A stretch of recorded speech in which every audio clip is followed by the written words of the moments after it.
നമസ്കാരം. ആരാകും മുഖ്യമന്ത്രി? ആകാംക്ഷ തീരുന്നില്ല. കോൺഗ്രസ് തീരുമാനം ഞായറാഴ്ച ഉണ്ടായേക്കും. അതവർ തീരുമാനിക്കട്ടെ. ജനവിധിയെ കൊഞ്ഞനം കുത്തും വിധം അനിശ്ചിതമായി നീളരുതെന്ന് മാത്രം. 10 ആണ്ടിനു ശേഷം സെക്രട്ടേറിയറ്റിൽ പുതിയ സർക്കാർ വരികയാണ്. അധികാരത്തിന്റെ അഹന്തയും ധിക്കാരവും ജനം വകവയ്ക്കില്ലെന്ന് ഓർമ്മപ്പെടുത്തുകയാണ് ജനവിധി. ദന്തഗോപുരവാസികളെയല്ല, ജനങ്ങളെ പുച്ഛിക്കുന്നവരെയല്ല, ജനകീയരെയാണ് ജനങ്ങൾക്ക് ആവശ്യം എന്ന് അടിവരയിടുന്നതാണ് ജനവിധി. അധികാരത്തിലെത്തുന്നവരും അധികാരത്തിലെത്താൻ 5 ആണ്ടിനപ്പുറം കാത്തിരിക്കുന്നവരും ഓർക്കുക, വടി ജനങ്ങളുടെ കയ്യിലാണ്. ജനങ്ങളെ മറക്കരുത്, അവഗണിക്കരുത്. പൊതുപ്രവർത്തകർ കരുതിയിരിക്കുക. പൊതുജനം കഴുതയല്ല സാർ. ഞാൻ ബി ദിലീപ് കുമാർ.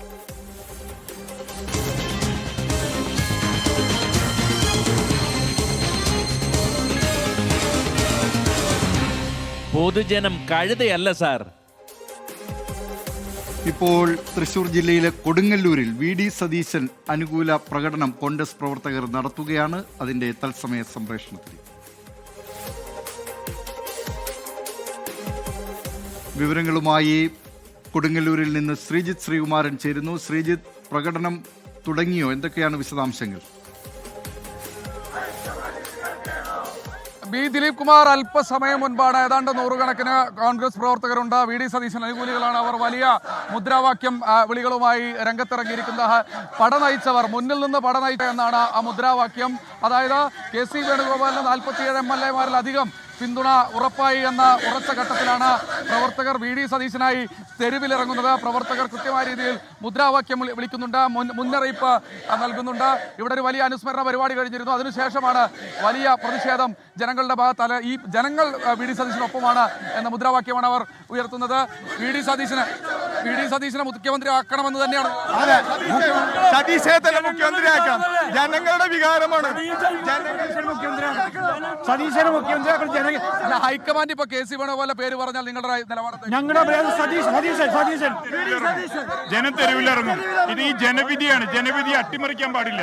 ജനവിധി അട്ടിമറിക്കാൻ ഹൈക്കമാൻഡ് തീരുമാനം അംഗീകരിക്കാൻ കഴിയില്ല. തീരുമാനം ജനങ്ങൾ അംഗീകരിക്കില്ല. വോട്ട് ചെയ്ത ജനങ്ങൾക്ക് ഹൈക്കമാൻഡ് ജനങ്ങളാണ്. അച്യുതാനന്ദനെ അതിനെ കൊണ്ടുവന്ന പോലെ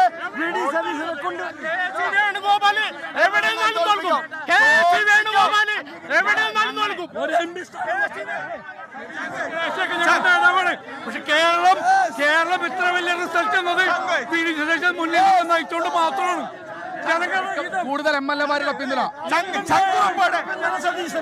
വായിച്ചില്ലെങ്കിൽ ഞാൻ വനദാസത്തിന് പോകുമെന്ന് പറഞ്ഞ ചക്കൂറ്റ കാണിച്ച വി ഡി സതീശനല്ലാതെ പിന്നെ ആരുണ്ട്?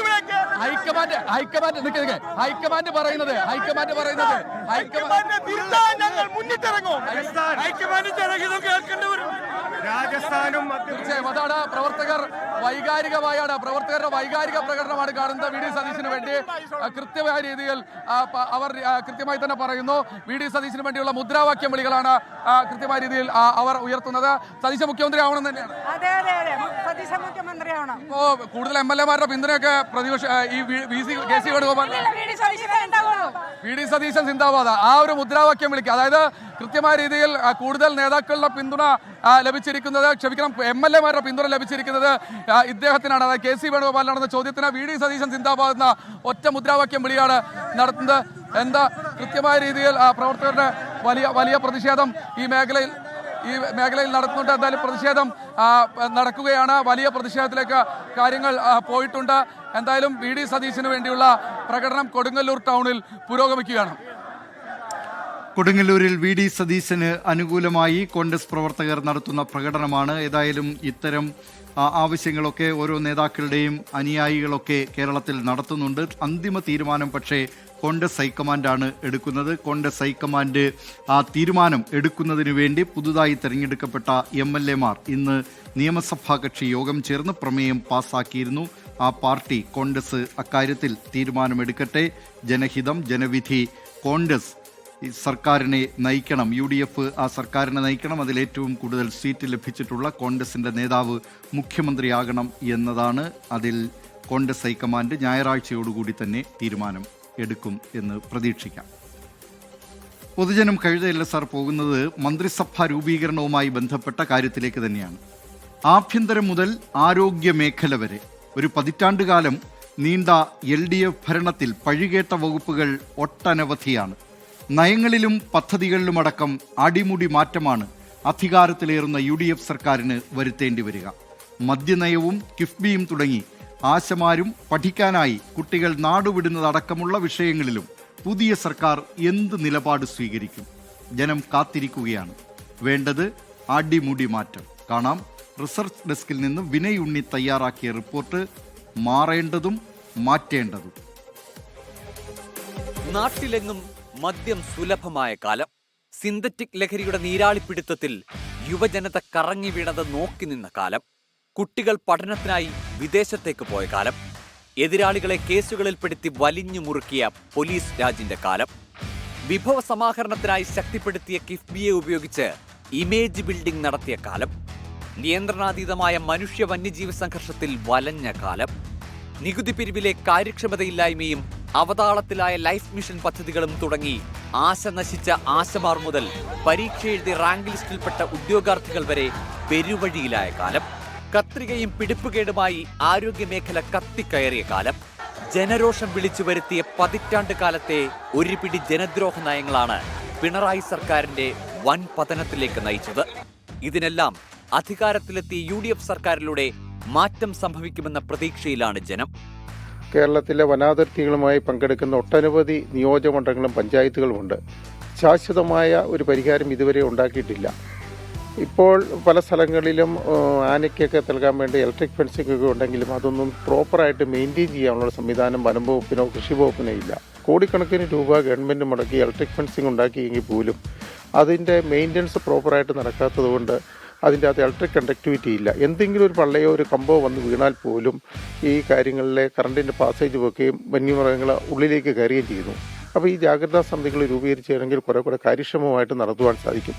2016 ഉമ്മൻചാണ്ടി സർക്കാർ അധികാരമൊഴിയുമ്പോൾ 29 ബാറുകൾ ഉണ്ടായിരുന്നിടത്ത് ഇന്നുള്ളത് 884 ബാറുകൾ. ബെപ്കോ ഔട്ട്ലെറ്റുകൾ വേറെയും. മദ്യനയത്തിനെതിരെ കഴിഞ്ഞ 10 വർഷമായി പോരാടിയ പ്രതിപക്ഷത്തിന് ഇനി നിർണായകമാകുക ഈ വിഷയങ്ങളിൽ സ്വീകരിക്കുന്ന നിലപാടായിരിക്കും. ലഹരിമരുന്നിന്റെ പുതിയ ഹബ്ബായി കേരളം മാറുന്ന കാഴ്ചയ്ക്കും കഴിഞ്ഞ 10 വർഷത്തിനിടെ സംസ്ഥാനം സാക്ഷിയായി. സിന്തറ്റിക് മുതൽ ഹൈഡ്രോപോണിക്സ് വരെ കേരളത്തിലെ യുവാക്കളുടെ സിരയിലൂടെ ഒഴുകിയ ലഹരിക്കെതിരെ പുതിയ സർക്കാർ എന്ത് നിലപാട് സ്വീകരിക്കും? ജനം ആകാംക്ഷയോടെ കാത്തിരിക്കുകയാണ്.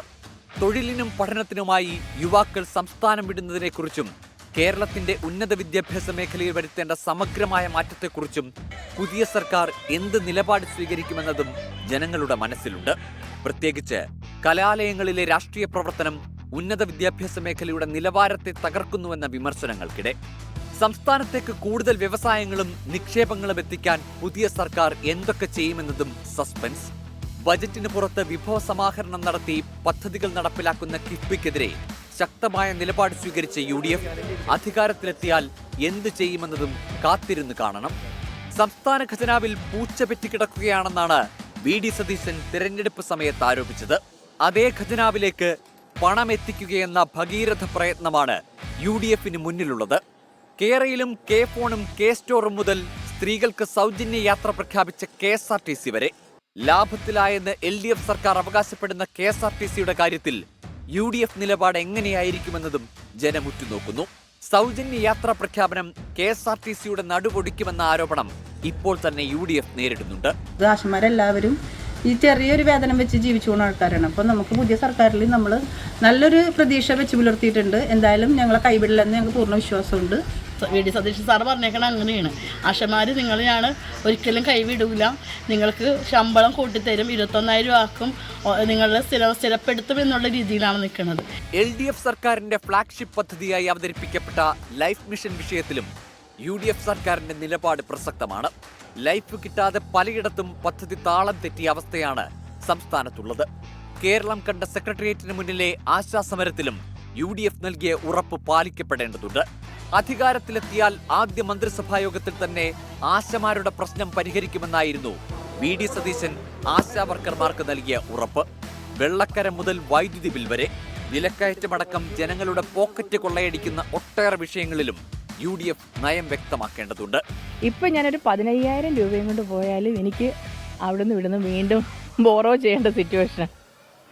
അപ്പോൾ ഒരു സാധാരണപ്പെട്ടവർ ഭയങ്കര ബുദ്ധിമുട്ടാണ് എല്ലാ രീതിയിലും. ഈവൻ പെട്രോൾ തൊട്ടിങ്ങോട്ട് എന്ത് നമ്മുടെ വീട്ടിലേക്ക് വേണ്ട ചെറിയ സാധനം തൊട്ട് ഇവൻ ഒരു 2 വീലറിൽ യൂസ് ചെയ്യുന്ന എനിക്കാണെങ്കിൽ ഒരു പെട്രോൾ അടിച്ചിട്ട് ഒരു മാസം പോകുമ്പോൾ എന്താണേലും എനിക്കൊരു 15,000 കൊണ്ട് എൻ്റെ ഒരു ഫാമിലിയിലെ ഒരു 4 പേർക്കും എനിക്ക് സാധാരണ ഒരു ലൈഫ് തന്നെ മുന്നോട്ട് കൊണ്ടുപോകാൻ ബുദ്ധിമുട്ടാണ്. എല്ലാത്തിനുമുപരി കഴിഞ്ഞ പിണറായി സർക്കാർ ഏറ്റവും കൂടുതൽ പഴി കേട്ടത് ആരോഗ്യവകുപ്പിലെ കെടുകാര്യസ്ഥതയിലായിരുന്നു. ഒരുപക്ഷെ UDF ഏറെ ശ്രദ്ധ കൊടുക്കേണ്ടതും കരുതലോടെ മുന്നേറേണ്ടതും ഇതേ ആരോഗ്യവകുപ്പുമായി ബന്ധപ്പെട്ട വിഷയങ്ങളിൽ തന്നെയാണ്.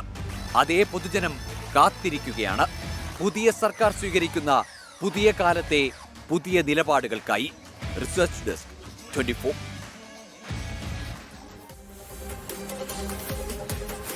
ഇപ്പോൾ വരുന്ന ഒരു വാർത്തയിലേക്കാണ്. മൂവാറ്റുപുഴയിൽ മാത്യു കുഴൽനാടനെതിരെ മുസ്ലിം ലീഗിന്റെ പ്രതിഷേധം. ഫ്ലെക്സിൽ നിന്നും മാത്യു കുഴൽനാടന്റെ ചിത്രം വെട്ടിമാറ്റി. ഫ്ലെക്സ് കത്തിച്ചും അവിടെ പ്രതിഷേധം നടന്നു. വിവരങ്ങളുമായി ഇപ്പോൾ പ്രേക്ഷകർ കാണുന്നത് ആ ചിത്രം കത്തിക്കുന്നതാണ്. മാത്യു കുഴൽനാടൻ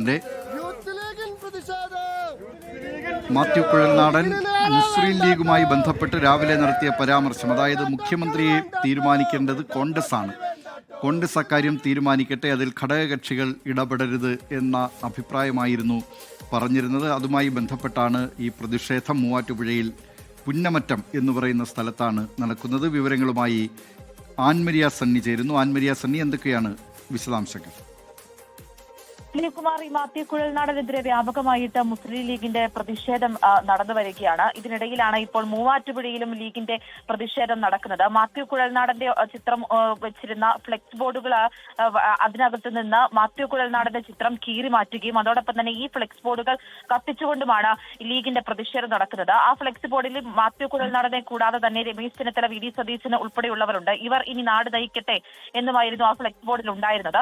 അതിൽ നിന്നുമാണ് മാത്യു കുഴൽനാടന്റെ രാവിലത്തെ പ്രസ്താവനയോടുകൂടി തന്നെ ആ മാത്യു കുഴൽനാടന്റെ ചിത്രം അവിടെ നിന്നും വെട്ടുമാറ്റുകയും അതോടൊപ്പം തന്നെ അത് കത്തിച്ചു കളയുന്ന സാഹചര്യത്തിലേക്ക് കൂടി പ്രതിഷേധം ഇപ്പോൾ കനത്തിരിക്കുന്നത്. വ്യാപകമായി തന്നെ ഈ പ്രതിഷേധം മാത്യു കുഴൽനാടനെതിരെ ഉയർന്നു വരികയുമാണ്. ദിലീപ് കുമാർ, മാത്യു കുഴൽനാടനെതിരെ മൂവാറ്റുപുഴയിൽ മുസ്ലിം ലീഗിന്റെ പ്രതിഷേധം. യൂത്ത് ലീഗ് എറണാകുളം ജില്ലാ സെക്രട്ടറി ജിഷാം തങ്ങളുടെ നേതൃത്വത്തിലാണ് മൂവാറ്റുപുഴയിലെ പുന്നമറ്റത്ത് ഈ പ്രതിഷേധം നടന്നത്. വിവരങ്ങൾ നൽകിയത് കൊച്ചിയിൽ നിന്ന് ആൻമരിയ സണ്ണി. നിരവധി പ്രേക്ഷകർ ഇപ്പോൾ കണ്ട ഈ പ്രകടനം, അതോടൊപ്പം തൊട്ടുമുമ്പ് കോൺഗ്രസ് പ്രവർത്തകർ കൊടുങ്ങല്ലൂരിൽ നടത്തിയ പ്രകടനം, ഇതുമായി എല്ലാം ബന്ധപ്പെട്ടുള്ള പ്രതികരണങ്ങൾ നടത്തുന്നുണ്ട്. സദാശിവൻ പിള്ള പറയുന്നു, if the beginning is like this, how long will be the UDF survive? തുടക്കമേ ഇങ്ങനെയാണെങ്കിൽ എത്ര കാലം UDF ഇത് സർവൈവ് ചെയ്യും, തുടരാനാകും എന്ന കാര്യമാണ് സദാശിവൻ പിള്ള പറയുന്നത്. മാൾട്ട മച്ചൻ പറയുന്നു, അല്ലെങ്കിലും ഈ കോൺഗ്രസ്സുകാർ ഇങ്ങനെ തന്നെ ചെയ്യുകയുള്ളൂ, ജനങ്ങൾ അനുഭവിക്കട്ടെ എന്ന്. മിനിബാബു പറയുന്നു, വോട്ട് ചെയ്ത് ജയിപ്പിച്ചവരെ വിഡ്ഢികളാക്കുന്ന പരിപാടിയല്ലേ ഈ കാണിക്കുന്നത്, ഹൈക്കമാൻഡ് അല്ലല്ലോ പ്രവർത്തിച്ചത്, ഇത് കഷ്ടമാണ് എന്ന്. ഇതൊക്കെ VD സതീശൻ്റെ പണിയെന്ന് പറയുന്നത് മൊയ്തു P ആണ്.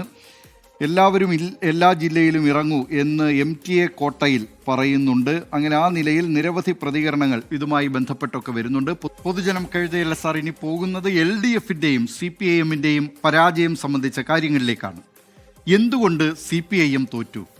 തോൽവികൾ നേരത്തെയും ഉണ്ടായിരുന്നല്ലോ. അതിൽ നിന്ന് എന്തെങ്കിലും പഠിച്ചോ CPIM? തിരുത്താൻ ശ്രമിച്ചോ? തിരുത്തിയിരുന്നെങ്കിൽ ഈ ഗതി വരുമായിരുന്നോ എന്ന ചോദ്യം ഇപ്പോൾ ഉയരുന്നുണ്ട്. പാർട്ടി സെക്രട്ടറി ഇനിയെങ്കിലും പൊതുജനത്തോട് സംസാരിക്കുമ്പോൾ ആ പ്രത്യയശാസ്ത്ര കടുംപിടുത്തമൊക്കെ വിടണം. ഇത്തിരി ലളിതമായി വിശദീകരിച്ചാൽ ജനത്തിന് കാര്യം മനസ്സിലാകും. ന്യൂസ് ഡെസ്കിൽ നിന്ന് അമൽ B തയ്യാറാക്കിയ റിപ്പോർട്ട് കാണാം. സഖാവെ, നമ്മൾ എന്തുകൊണ്ട് തോറ്റു? താത്വികമായ ഒരു അവലോകനമാണ് ഞാൻ ഉദ്ദേശിക്കുന്നത്. ഒന്ന്, വിഘടനവാദികളും പ്രതിക്രിയാവാദികളും പ്രഥമദൃഷ്ട്യാ അകൽച്ചയിലായിരുന്നെങ്കിലും അവർക്കിടയിലുള്ള അന്തർധാര സജീവമായിരുന്നു എന്ന് വേണം കരുതാൻ. എന്തുകൊണ്ട് നമ്മൾ തോറ്റു എന്നുള്ളത് ലളിതമായിട്ട് പറഞ്ഞാൽ എന്താ, ഈ പ്രതിക്രിയാവാദകവും കൊളോണിയലിസവും എന്നൊക്കെ പറഞ്ഞ് വെറുതെ കൺഫ്യൂഷൻ ഉണ്ടാക്കുന്നതിനാ? കുമാരപിള്ള സാറിനോട് ഉത്തമൻ ചോദിച്ചതുപോലെ നമുക്ക് നമ്മുടെ സെക്രട്ടറിയോടൊന്ന് ലളിതമായി ചോദിച്ചാലോ? സെക്രട്ടറി, നമ്മൾ എന്തുകൊണ്ട് തോറ്റു? നമ്മൾ ഇതിനെ എങ്ങനെ മറികടക്കും? അപ്രതീക്ഷിതമായ പരാജയമാണ് LDFിന് ഉണ്ടായിട്ടുള്ളത്. എങ്ങനെയൊക്കെയാണ് പ്രവർത്തിച്ചിട്ടുള്ളത് എന്നത് സംബന്ധിച്ച് ഞങ്ങൾ സംഘടനാപരവും രാഷ്ട്രീയവുമായ പ്രശ്നങ്ങളും വിവിധ തരത്തിലുള്ള പ്രചാരവേലകൾ നമുക്കെതിരായിട്ട് വന്നിട്ടുള്ള കാര്യങ്ങളും എല്ലാം ഇതിന് ഇടയായിട്ടുണ്ട് എന്നാണ് പാർട്ടി പ്രാഥമികമായിട്ട് കാണുന്നത്. അല്ല സെക്രട്ടറി, ഇത് തന്നെയാണ് നിങ്ങൾ കഴിഞ്ഞ ഡിസംബറിൽ, അതായത് തദ്ദേശ തെരഞ്ഞെടുപ്പിന് ശേഷവും പറഞ്ഞത്. ഈ അപ്രതീക്ഷിതമായ പരാജയം ശരിയായ ദിശാബോധത്തോടെ വിലയിരുത്തി അടുത്ത അസംബ്ലി തെരഞ്ഞെടുപ്പിൽ നല്ല മുന്നേറ്റം സൃഷ്ടിക്കാൻ സാധിക്കണം എന്നാണ് പാർട്ടി പൊതുവെ തീരുമാനിച്ചത്. ഒരു മാറ്റവുമില്ല. ഇതന്ന് ലോക്സഭാ തെരഞ്ഞെടുപ്പ് കഴിഞ്ഞപ്പോൾ പോലെ ഒരു സീറ്റ് മാത്രമേ നേടാൻ സാധിച്ചിട്ടുള്ളൂ. കേരളത്തിൽ ഏറ്റുമുട്ടുന്നത് ഇടതുപക്ഷ ജനാധിപത്യ മുന്നണിയും കോൺഗ്രസിന്റെ നേതൃത്വത്തിലുള്ള UDF-ഉം തമ്മിലാണ്. ഇത് കേരളത്തിന്റെ ഇടതുപക്ഷ രാഷ്ട്രീയ പ്രസ്ഥാനങ്ങൾക്കുള്ളൊരു പരിമിതിയാണ്. മാറ്റമില്ലാത്തതായിട്ടുള്ളത് മാറ്റത്തിന് മാത്രമാണെന്ന് പണ്ട് കാൾ മാർക്സ് പറഞ്ഞിട്ടുണ്ട്. നിങ്ങൾ മാർക്സിസ്റ്റ് പാർട്ടിയുടെ സെക്രട്ടറി ആണല്ലോ. ഈ പറഞ്ഞതൊക്കെ ഇനിയെങ്കിലും ഒന്ന് മാറ്റിപ്പിടിക്കണം. മാറിയാൽ നിങ്ങൾക്ക് കൊള്ളാം. 2021 99 സീറ്റ് നൽകി ജനം തിരഞ്ഞെടുത്തൊരു മുന്നണിയാണ് ഇന്നതിന്റെ 1/3 ചുരുങ്ങി. അന്ന് നിയമസഭാ തെരഞ്ഞെടുപ്പ് ചരിത്രത്തിലെ ഏറ്റവും വലിയ ഭൂരിപക്ഷത്തിൽ ജനം ജയിപ്പിച്ചുവിട്ടയാളാണ് മുൻ ആരോഗ്യമന്ത്രി KK ശൈലജ. ശൈലജ ടീച്ചർ വീണ്ടും മന്ത്രിസഭയിൽ ഉണ്ടാകണമെന്ന ജനാഭിലാഷമായിരുന്നു ആ വമ്പൻ ഭൂരിപക്ഷത്തിന്റെ കാരണം. എന്നിട്ട് എന്തുണ്ടായി? പുതുമുഖങ്ങൾ മാത്രമായ മന്ത്രിസഭയിൽ അധികാരം മുഖ്യമന്ത്രിയിലേക്ക് കേന്ദ്രീകരിച്ചു. ബാക്കി പറയേണ്ടല്ലോ. അവിടെ തുടങ്ങിയതാണ് പൊതുജനത്തെ വെറുപ്പിക്കൽ. ജനം പഠിച്ച ഒന്നാമത്തെ പാഠം. ജനകീയ സമരങ്ങളുടെ കരുത്തിലാണല്ലോ CPIM എന്ന പാർട്ടി ഈ നാട്ടിൽ വളർന്നതും വ്യാപിച്ചതുമെല്ലാം. ആ പാർട്ടി അധികാരത്തിലെത്തിയപ്പോൾ എന്തായിരുന്നു ജനകീയ സമരങ്ങളോടുള്ള സമീപനം? കേരയിൽ വിരുദ്ധ സമരവും സെക്രട്ടേറിയറ്റിനു മുന്നിലെ ആശാസമരവും ഉദാഹരണങ്ങൾ മാത്രമാണ്. വരാൻ പോകുന്ന കേരയിൽ വരും കേട്ടോ, അതിന് യാതൊരു സംശയമില്ല. നമുക്ക് വികസനം വേണം, പക്ഷേ അത് ജനങ്ങളെ കേട്ടുകൊണ്ടാകണം. അവരുടെ ആശങ്കകൾ പരിഹരിച്ചുകൊണ്ടാകണം. ധാർഷ്ട്യം കൊണ്ട് എല്ലാ കാലത്തും കയ്യടി നേടാമെന്ന് കരുതിയാൽ അതിന് കാലം മറുപടി നൽകും. ദാ ഇപ്പോൾ ഉണ്ടായതുപോലെ. എല്ലാം പാർട്ടി തീരുമാനിക്കും, എല്ലാം പാർട്ടി നിശ്ചയിക്കുമെന്നൊക്കെയുള്ള ഗർവായിരുന്നു പഴയ തിരുവനന്തപുരം മേയർ മുതൽ മുഖ്യമന്ത്രി വരെ സകലർക്കും. ആ മേയറെ കഴിഞ്ഞ തദ്ദേശ തെരഞ്ഞെടുപ്പിൽ ജനം വീട്ടിലിരുത്തിയിട്ടും ഈ പാർട്ടി പഠിച്ചില്ല. പാർട്ടി ജനങ്ങളെയാണ് പ്രതിനിധാനം ചെയ്യുന്നതെന്നും ജനകീയാഭിലാഷങ്ങളെ നിറവേറ്റുകയെന്നതാണ് അതിന്റെ ലക്ഷ്യമെന്നുമുള്ളത് പാർട്ടി മറന്നെങ്കിലും ജനം മറന്നില്ല. അവരെങ്ങനെ രണ്ടാമത്തെ പാഠവും പഠിച്ചു. ആൾക്കൂട്ടമല്ല പാർട്ടിയെന്നൊക്കെ ആവർത്തിച്ചു പറയുമെങ്കിലും ആളെ കൂട്ടിയുള്ള പരിപാടികളിലൂടെ ആളുകളെ കയ്യിലെടുക്കാമെന്നൊരു ധാരണ പഴയ മുഖ്യമന്ത്രിക്കുണ്ടായിരുന്നു. അങ്ങനെയാണ് നവകേരള സദസ്സുണ്ടാകുന്നത്. പണ്ട് ജനസമ്പർക്ക യാത്രയെ വിമർശിച്ചവർ നവകേരള സദസ്സിന് കൈയടിച്ചു. പരിപാടിക്ക് നേരെ കരിങ്കുടിയുമായി വന്ന യൂത്ത് കോൺഗ്രസ്സുകാരുടെ ദേഹത്തും അവർ കൈവച്ചു. മുഖ്യമന്ത്രിയാകട്ടെ അതിനെ രക്ഷാപ്രവർത്തനമെന്ന പേരിൽ പരിഹസിച്ചു. എൻ്റെ ഗവൺമെന്റ് ആളെ ആക്രമിച്ചു എന്ന് പറയുന്ന സംഭവം അങ്ങനെ ഉണ്ടായിട്ടില്ല. ഞാൻ കണ്ട കാര്യം ഞാൻ പറഞ്ഞിട്ടുണ്ട്. എന്റെ ബസ് ഞങ്ങൾ സഞ്ചരിക്കുന്ന തദ്ദേശ തെരഞ്ഞെടുപ്പിൽ നടത്തിയ ഭൂരിപക്ഷ പ്രീണനവുമായിരുന്നു ജനം പഠിച്ച നാലാമത്തെ പാഠം. രണ്ടും സർക്കാരിനും ഇടതുമുന്നണിക്കും തിരിച്ചടിയായി. അടിയുറച്ച വോട്ടുകൾ പോലും ചോർന്നുപോയി. വെള്ളാപ്പള്ളി നടേശന്റെ വർഗീയ പരാമർശങ്ങളെ പാർട്ടിയും മുഖ്യമന്ത്രിയും തള്ളിപ്പറയാത്തത് അതിനെ പരോക്ഷമായി ന്യായീകരിക്കുന്നതിന് തുല്യമായി. ഭൂരിപക്ഷ വിഭാഗത്തെ പ്രീണിപ്പിക്കുക ലക്ഷ്യമിട്ടായിരുന്നു സർക്കാർ ആഗോള അയ്യപ്പ സംഘവുമായി ഇറങ്ങിയത്. നിർഭാഗ്യവശാൽ ആഗോള അയ്യപ്പ സംഗമം ഒരു വിശ്വാസിയെയും സ്വാധീനിച്ചില്ലെന്ന് മാത്രമല്ല, അതിന് പിന്നാലെയാണ് ശബരിമല സ്വർണ്ണക്കൊള്ളയുടെ ഞെട്ടിക്കുന്ന വിവരങ്ങൾ ലോകമറിയുന്നത്. ന്യൂനപക്ഷ വിരുദ്ധ പരാമർശങ്ങൾ ആവർത്തിച്ചുകൊണ്ടിരുന്ന വെള്ളാപ്പള്ളി നടേശനെ കാറിൽ ഒപ്പമിരുത്തി കൊണ്ടുവന്നതും പൊതുസമൂഹത്തിൽ അപമതിപ്പുണ്ടാക്കി. എല്ലാത്തിനെയും മറികടക്കാൻ സർക്കാരും പാർട്ടിയും ആശ്രയിച്ചത് PR വർക്കിനെയാണ്. മാധ്യമങ്ങളിലും സമൂഹ മാധ്യമങ്ങളിലും സർക്കാർ പരസ്യങ്ങൾ നിറഞ്ഞു. മറ്റാരുണ്ട് LDF അല്ലാതെ എന്ന ടാഗ് ലൈൻ തന്നെ അല്പം ഓവറായി പോയില്ലേ എന്ന് ജനം ചിന്തിച്ചു. LDF എന്ന് പറയുമ്പോഴും എല്ലായിടത്തും കാരണഭൂതനായി പിണറായി അവതരിപ്പിച്ചതും ജനത്തെ വെറുപ്പിച്ചു. പണ്ട് VS-ന് കേരളം കൈയടിച്ച ഘട്ടത്തിലൊക്കെ വ്യക്തിയാരാധനയ്ക്കെതിരെ പടവാളെടുത്ത പാർട്ടി പിണറായി ആരാധനയോട് മൗനം പാലിച്ചു.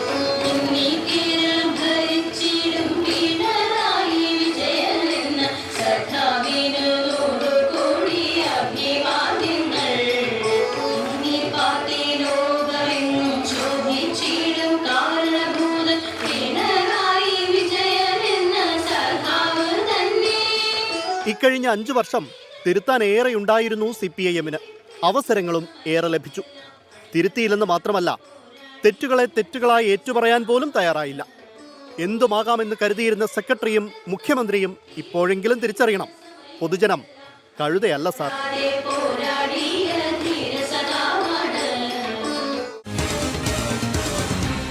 പൊതുജനം കഴുതയല്ല സാർ.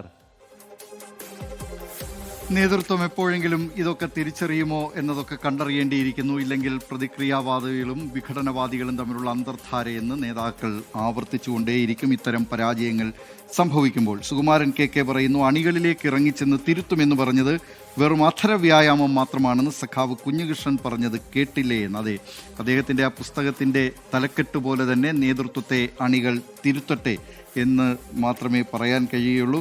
കൃഷ്ണൻകുട്ടി KG പറയുന്നുണ്ട്, ദിലീപ് നീ നിന്റെ പണി നോക്ക് എന്ന്. പിന്നീട് കുറേ ചുവന്ന കൊടിയും അതിനോടുള്ള സ്നേഹവുമൊക്കെ അദ്ദേഹം ഇതിൽ പോസ്റ്റ് ചെയ്തിട്ടുണ്ട്.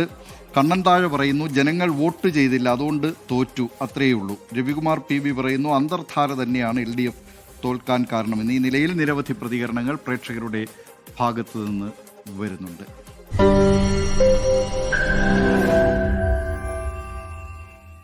ലോകത്തെവിടെയായാലും ഏത് സമയത്തും 24 വാർത്തകളും ഓഗ്മെന്റഡ് റിയാലിറ്റി പാക്കേജുകളും എക്സ്പ്ലെയിനറുകളും വിശദമായി കാണാൻ ഞങ്ങളുടെ YouTube ചാനൽ നിങ്ങൾക്ക് സബ്സ്ക്രൈബ് ചെയ്യാം.